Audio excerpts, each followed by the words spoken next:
This is the sixth sermon in this series of What Makes You Happy. And I'm going to recap for just a minute and go back and look at what we've looked at these last 5 weeks until today. Remember that first week, we talked about it being more about who than a what in life. That the whats aren't what make us ultimately happy. We are relational beings. It's about the relationships and the people and the who's in life that make the difference. The second week, we discussed the fact that you need to plan for happiness, that happiness, in fact, is an outcome of how we live day to day. Day by day, we live certain ways, and ultimately, we can have an outcome of happiness. We talked about the Sermon on the Mount and Jesus' story at the end of that sermon where he described the man who built a house on a rock, that it was a process day by day.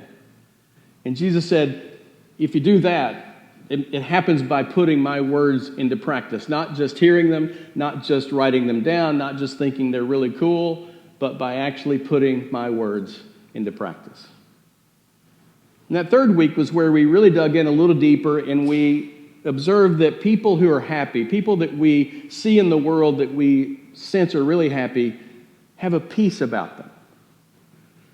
They have a peace with themselves. They're self-assured. They know their strengths and weaknesses, but there's a confidence and there's a peace with themselves. They know the struggles in life and they know how to kind of navigate those. They have a peace with others, relational peace. There are bumps along the way of relationships, but they know how to push through with reconciliation and push through to compromise and understanding with one another.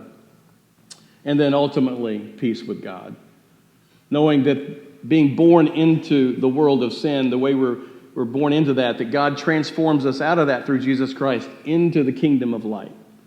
So we have a new birth certificate. We have a new residency in the kingdom of God, and that allows us then to avoid and move away from that separation that sin causes. The fourth week, we talked about happy money. And some of you were skeptical when I told you, when I stood here and I said, I'm going to tell you exactly how much more money you need. And what was the answer? More than you currently have. We all sort of have that reference point of, if I had just this much more, I would do this with it. And we learned that money, it's about the management of the resources and not the more resources that make the difference.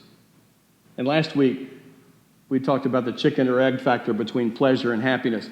That pleasure, in fact, if we just pursue pleasure and the pleasure of life and those things that are sensual or pleasurable, that we will ultimately undermine our own happiness. That they in and of themselves do not bring happiness. But happiness is the first thing that comes. We pursue that, and then we're able to enjoy all the pleasures that God created for us to enjoy. Well, today we're going to look at the fact that you are not enough. As long as you are all about you, you can't be happy. The reason is that you can't fulfill you. You need more than you have to offer. So think about it. If you could get yourself exactly how you want, if you could get yourself physically looking exactly how you'd like, the right weight, I can't do anything about the height, but the right weight and those other things for appearance, if you could get yourself just like that, or if your life could look this way, the way that the life process goes with family and friends and husband, wife, the spouse, the kids, if I had more money, if I had all these different things, if I could get myself just right, still won't be happy.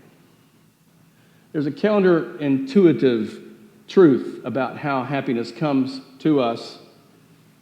You can't acquire, consume, or exercise your way to happiness. You know, there's a deception about life that we think that we can acquire. There's a reason we're called consumers. How many, literally hundreds of ads, promotional things, commercials do you think you see in a given day? The time you're on the internet and television and everything. Everything is always telling us, the word Calgon came up in the house the other day, and some of us are old enough to remember, get away with Calgon or whatever that kind of thing. There you go. Be happy with Calgon.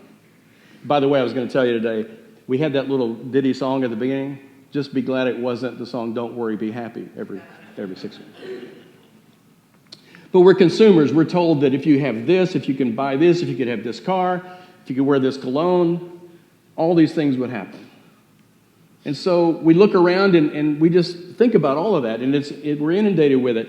And we end up creating what I call a composite person, because we pick and choose about the people around us, and we see different things. There are certain types of houses that I like, that I'm attracted to when I see a picture of them. The more of the rustic kind, or like in Colorado, we've seen some that are just beautiful wood houses, sort of like log cabin. Those are so cool. I love those. And if I could just have one of those as a second home. Did you hear what I just said? As a second home? It's crazy. Thinking that would make me happy. Now, I'm not opposed to having one, but at the same time, those things aren't what makes us happy. If I could have that guy's job, if I just had the break that this person had, if I had that wife, if I had that husband, if I had those kids, all of those things, we become hyper-focused on something we're not. And when you become consumed with you continue to be unhappy. The composite person is like that Frankenstein effect, different pieces of different people put together. And that person we know doesn't really exist. You can't acquire, consume, or exercise your way to that person, because they are parts of other people, and they may not be happy either. They may look at you and say, man, if I just looked like Terry, if I just had that, if I had that house, if I had that car.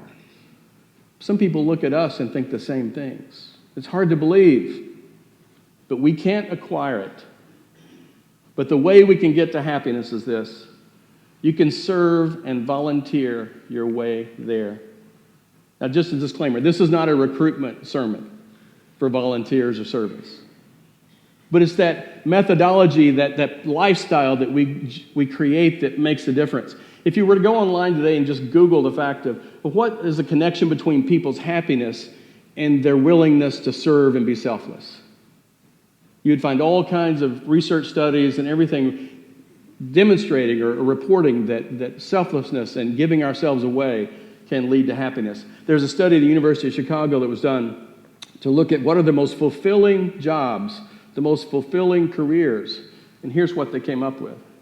Jobs that involve caring for others, teaching others, protecting others, and the creative pursuits such as arts and music and things like that.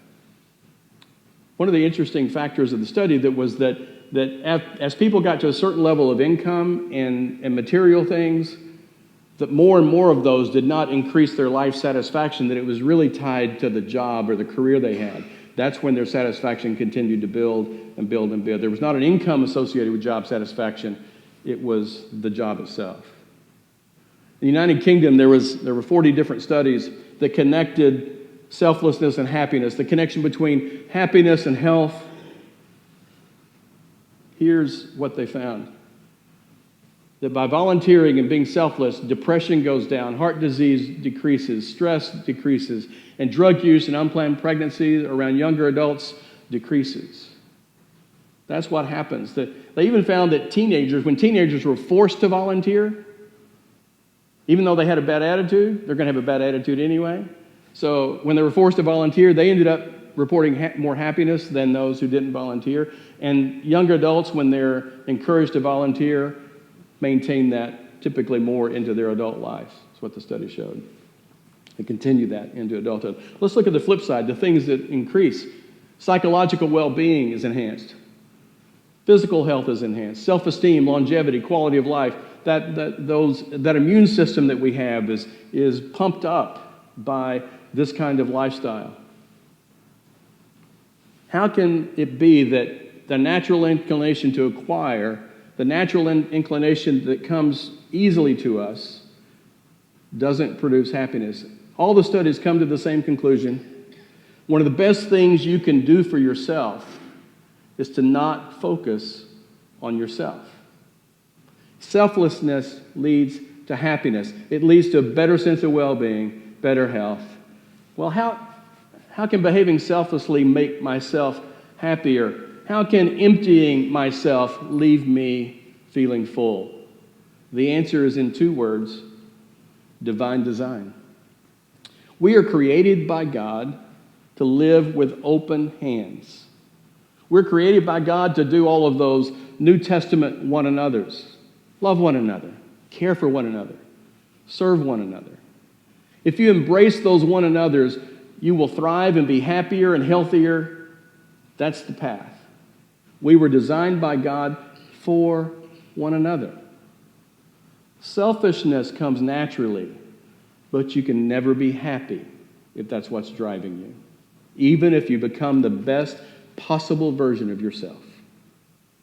You don't need to look any further than to look at the happy people around you. You find people who are happy, you understand that they're truly happy, and they are the most selfless, the most giving people, I guarantee, that you know. They have found a way to give their lives away. In Paul's letter to the Christians at Galatia, he gets into a lot of theology about some issues that were going on during that time, but he takes a break and he goes into more specifics and talking about two different approaches to life and the list of things that associate with those approaches to life. This is where we find the stark contrast between living for myself as opposed to pouring myself out for others and finding happiness. Last week we talked about pleasure and happiness, and pursuing pleasure undermines your happiness. And one of the lists that Paul gives is about that kind of pleasure, that kind of pursuit. And he points out that it is not intuitive, but these things are obvious. The acts of the flesh, some translations call it the sinful nature, but the acts of the flesh are obvious. In other words, we don't even have to list them on the, quote the verse, we could just list them out ourselves. We know what they are. Because if you live long enough, you realize how true this is. Here's what he says. The acts of the flesh are obvious: sexual immorality, impurity, debauchery, which is sexual immorality piled on top of one another, idolatry, witchcraft, idolatry being that idol worship of things of the universe and just trying to find ways to have a better life, witchcraft being harnessing the forces of nature for our benefit, trying to manipulate the world around us, hatred, discord, jealousy. It goes on, the list. Fists of rage, selfish ambition, dissensions, factions, and envy, drunkenness, orgy, and the like. If you decide to go with the flow in life, this is what it looks like. Here's the synopsis of that one verse. This is pleasure at someone else's expense. Someone always pays a price when you give in and are driven by the flesh or the sinful nature. Even when you get away with it, even when you don't get caught, somebody suffers. Why? Because all of the acts of the flesh are associated with appetites. And what did we learn about appetites? Appetites are never fully satisfied. When you can't satisfy an appetite, you become frustrated and angry. The Apostle Paul says, if you say yes long enough to this, as hard as you try to fulfill and fill yourself up, it will leave you wanting more. It's an appetite that will never be fully satisfied, whether it's an appetite for sex, for stuff, for recognition. You end up frustrated and angry. And he says, but let's look at the contrast between the fruit of the Spirit and the acts of the flesh. Let's see what that is. The fruit of the Spirit is love, joy, peace. That peace with ourselves, with others, with God. The patience and kindness, the goodness and the faithfulness to day by day put Jesus' words into action, the gentleness and self-control. This is the point in life where we sit back and we relax and say, God, it's not all about me. And these things are what it's about. And then Paul makes one of the most significant statements about this. He says, against such things there is no law. These are the things, all the fruit of the Spirit. If I'm committed to what's in your best interest, can you imagine what kind of world we would live in if we're committed to each other's best interests? And what Paul is saying here is that there's no law that can make these things happen. There's no law that can make you loving and kind. There's no law that can make you gentle and patient and self-controlled. The law doesn't make that happen. It's the fruit of the Spirit. Paul says this is what we were created for. Selfishness is natural, but it is not by design. We were created to live a life characterized by these things. Paul's inviting us to a selfless life. It may not be intuitive, but the more selfless you are, the happier you will be. We need more evidence? I've got a question. How do we measure the value of a life? Let me make it clear. If you were at a funeral, someone stands up to speak about the deceased. Here's something that they never talk about. Well, John was an immoral guy. He was selfish and angry. He was fantastic. He was jealous and envious, and if he wasn't drunk, he was asleep. He was just the greatest guy. We don't hear that. We don't hear that. And the reason we don't hear that is because these things are not brought up because they have no value. These things make no contribution. They're all consumptive. They're all pleasures at someone else's expense. We know that they add nothing to society. They add nothing to a life. And no one whose life is characterized by these things is happy, and they don't make the people around them happy. We know this. And yet every day we're tempted. Don't you think God sometimes looks down and says, when are you going to figure this out?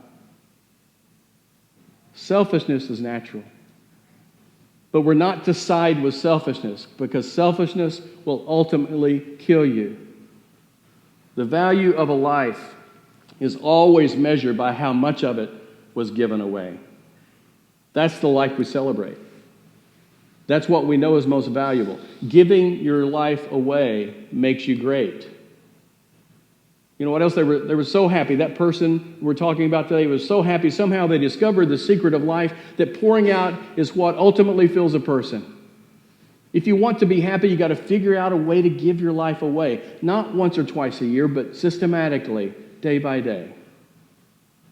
I have one more illustration. This is the Dead Sea. In fact, the Dead Sea, as you know, takes in water from the Jordan River, but no water goes out. And it's shrinking, getting smaller and smaller. It's one of the lowest places on the planet. It's drying up. There's a mystery of why it's drying up. But 87 miles to the north is the Sea of Galilee, a very alive body of water. Water coming in, water flowing out. A great recreational Sea of Galilee, boating and jet skiing and all of those things going on. Water's pouring in, but the Dead Sea is getting smaller. If you don't figure out how to give your life away, you are the Dead Sea.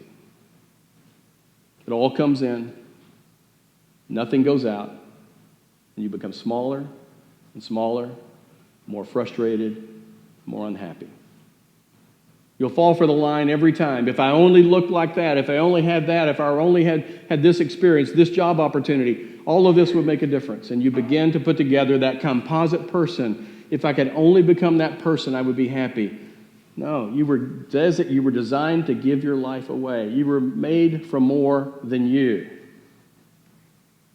There's a comedy called The Breakup, starring Jennifer Aniston and Vince Vaughn. Let's take a look at a clip. Woo! Hey, honey. Hi. How's it going? It's good. Oh, wow, you got a lot happening. I know. Very exciting.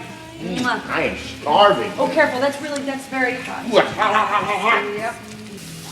Hey, you should get ready, okay? Well, you look great. Thank you. Got a lot of nice stuff. Got a pizza. All kinds of stuff. Terrific. I just need to decide what to, get everything. Courts is the right-hander. Will home in the lefty. Gary? Yeah. Oh, Here. come on. Really? You got 3 lemons. What my baby wants, my baby gets. You know that. No, but I wanted 12. Baby wanted 12. Why would you want 12 lemons? Because I'm making a 12-lemon centerpiece. So no one's actually even eating them? They're show lemons? Yeah, they're just show lemons. Shown in the center of the table. Glad you find that amusing, but I cannot fill a vase with only 3 lemons. Well, can't you just use, like, maybe a drinking glass? could use a Well, you drinking... can have a smaller version of a centerpiece. I'm gonna use a drinking glass for our centerpiece. You know what? I got an idea. Why don't we go ahead and scratch the centerpiece idea altogether? Because the chicken that burnt my mouth could maybe use a little bit of lemon on top of it. Guess what? Now we made a better meal versus something visually nice to look at. What are you doing? What's happening here? What are you doing? What are you doing? I had such a long day on the bus. I need a little bit of downtime. My feet are killing me. Come on, my feet are I'm killing exhausted. me too. I worked all day. Went to the market. I cleaned this entire condo, and then I've been cooking for the last 3 hours. Come on, help set the table. Sweetheart, What? you've done such a great job already. Don't you want to finish it yourself and have that personal power, that accomplishment? Set the table. Listen to me. Do you think that when Michelangelo, right, was painting the 16th chapel, that he said, hey guys, you know, I did pretty good on the first 15 chapels, but why don't you help me design this one? And maybe you could help me, give me a brush, and you guys can grab brushes and we can all make a great chapel. No, he didn't. And you want to know what the results were? A masterpiece. Okay. It's the Sistine Chapel, not the 16th. And I bet when Michelangelo asked for 12 brushes, they didn't bring him 3. Yeah, okay. All the talking is really starting to drain me, and now I'm gonna have to watch the highlights later to see what I missed here. He brought selfishness to a whole new skill level, didn't he? If it's all about you, you'll never be happy. You were designed by the giver of life to give your life away. You were designed by the creator of the universe to give and to be selfless. Because that's where you find life. That's where you find happiness. Amen.